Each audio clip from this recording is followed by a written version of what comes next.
Mesdames, Messieurs, bonsoir et merci de nous accueillir chez vous. Tout de suite, le sommaire.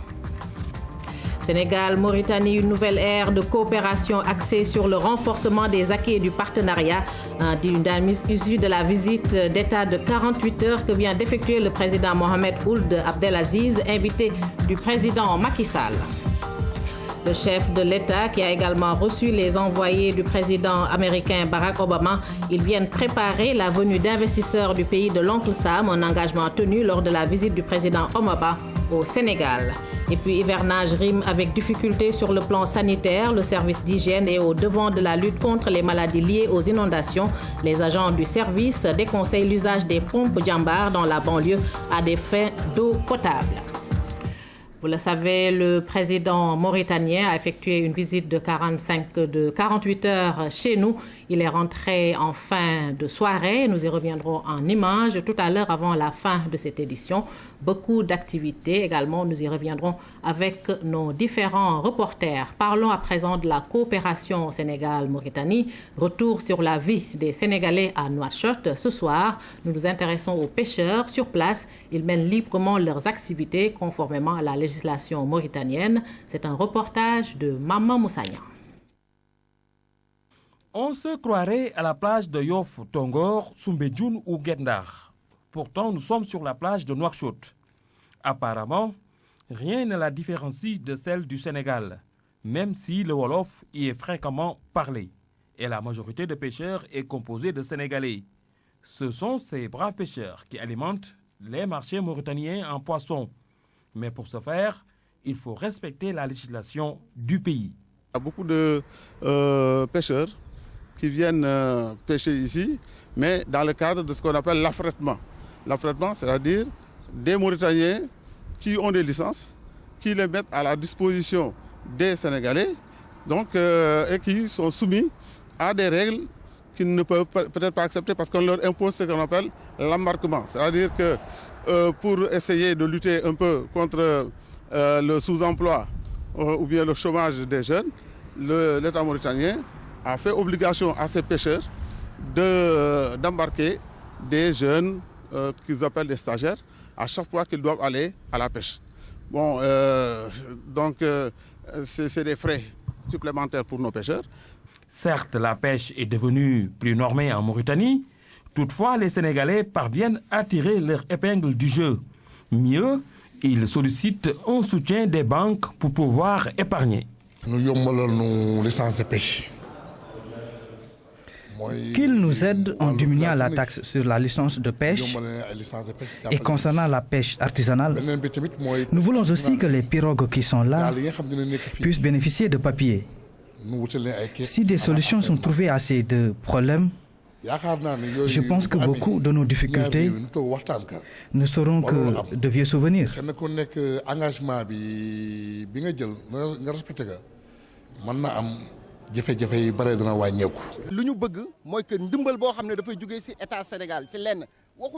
Nous voulons une aide de la part de l'État du Sénégal, non pas en nous donnant de l'argent, mais en nous dotant par exemple de banques où chacun de nous pourra épargner pour préparer le retour au pays.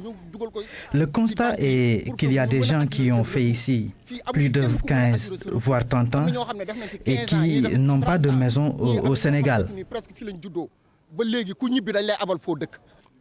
Au-delà de la pêche, les Sénégalais, bien adaptés, s'occupent également de la réparation des embarcations, fabriquent de manière artisanale des ancres, des hameçons, bref, des accessoires destinés à la pêche. Reste maintenant à ces Sénégalais de trouver les moyens pour envoyer du poisson au Sénégal. Un autre obstacle à négocier, à franchir. Le séjour du président mauritanien au Sénégal pourrait y apporter une solution.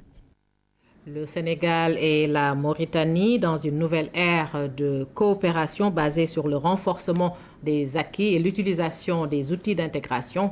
Les deux chefs d'État s'engagent à développer un partenariat gagnant-gagnant pour les deux peuples. Déjà, les infrastructures sont au premier plan avec la construction du pont de Rosso pour favoriser les échanges commerciaux et rapprocher davantage les deux peuples. Le chef de l'État a offert hier un banquet officiel à son hôte, le président Mohamed Ould Abdelaziz, Pape Biram Bigué Ndiaye. L'acte final d'un premier jour d'une visite d'État s'est fait autour d'un banquet officiel. Entre le Sénégal et la Mauritanie, c'est plus qu'un voisinage qui lie les deux peuples. Aujourd'hui, c'est une vieille amitié qui est magnifiée et qui se traduit en actes. L'histoire s'écrit en lettres d'or. Vous êtes chez vous, dans l'autre partie de la grande famille sénégalo-mauritanienne. Et je voudrais vous dire toute notre joie d'accueillir en vous le voisin, l'ami et le frère que nous tenons en haute estime. Je salue à travers votre personne le peuple mauritanien, ami et frère. Ce peuple qui fait corps et âme avec une vieille civilisation riche de sa diversité socio-culturelle, des confins du Sahara et du Sahel aux berges de l'Atlantique. Mauritaniens et Sénégalais sont inséparables. Tout nous lie. L'histoire, la géographie, la spiritualité, la culture et le vécu quotidien. Des deux rives du fleuve Sénégal se confondent les mêmes affinités culturelles, les mêmes traditions ancestrales, les mêmes aspirations au développement dans la paix, la sécurité et la stabilité, le même rêve d'un destin solidaire. Unis par l'histoire, la géographie et la culture, nos peuples ont vécu dans l'harmonie et la paix et restent plus que jamais liés par un destin commun. L'histoire retiendra que les érudits des Mahadras mauritaniennes et les grands cheikhs des confréries religieuses sénégalaises ont patiemment façonné et marqué la culture de ces deux peuples et tissé des liens indéfectibles sur le double plan spirituel et humain. Grâce aux valeurs partagées, nos peuples ont pu mettre en échec tout au long de l'histoire les tentatives de domination et d'acculturation.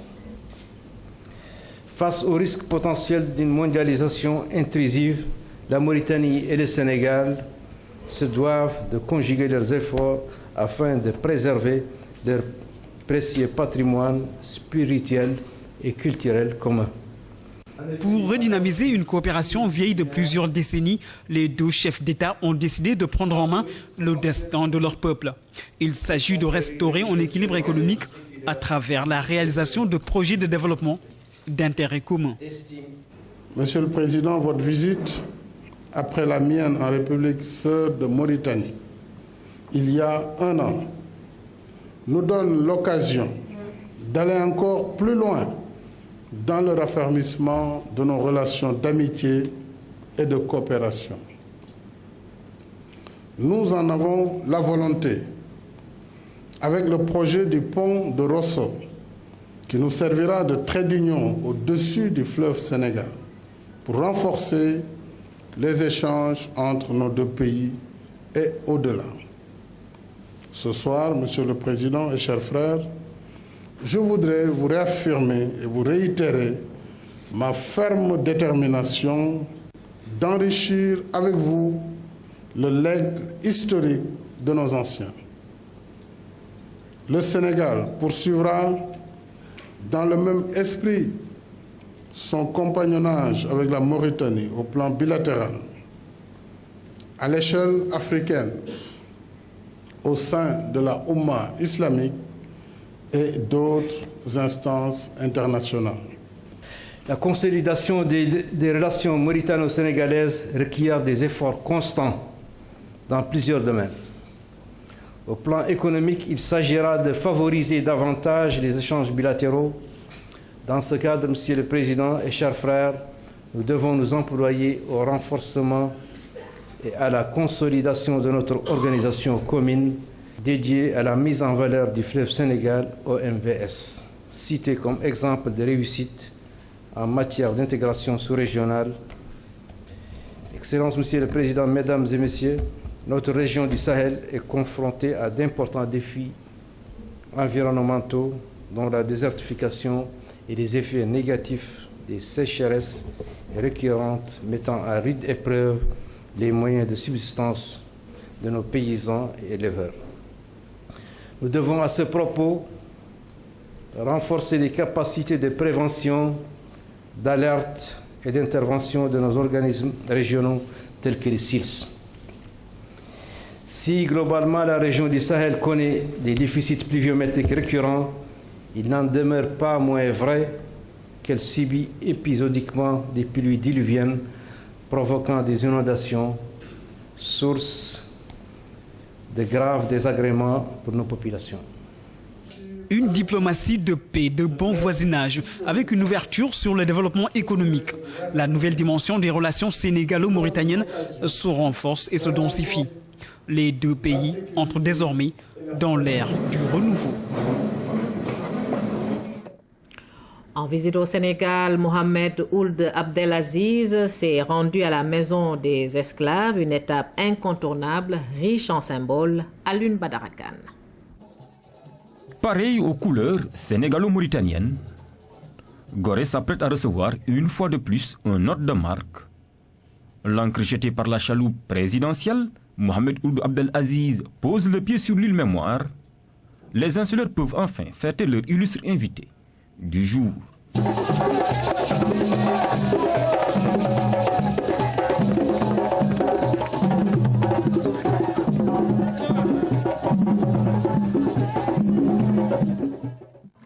Les Goréens souhaitent ainsi la bienvenue à Mohamed Ould Abdelaziz, qui prend naturellement le chemin de la maison des esclaves, l'endroit le plus emblématique de l'île. Ici, le président mauritanien a eu droit à un exposé sur les souffrances endurées par les esclaves. Les années passent, mais les mots résonnent toujours aussi fort. Ce moment est captivant. Dans cette maison, à l'époque, il y avait 150 à 200 esclaves. Hommes, femmes et enfants, séparés de cellules suivant le sexe et l'âge. Or, la durée de l'attente pour ces esclaves avait été très longue, parce que de 3 mois, voire à 3 mois et demi. Il n'y avait alors que des voiliers comme moyen de transport.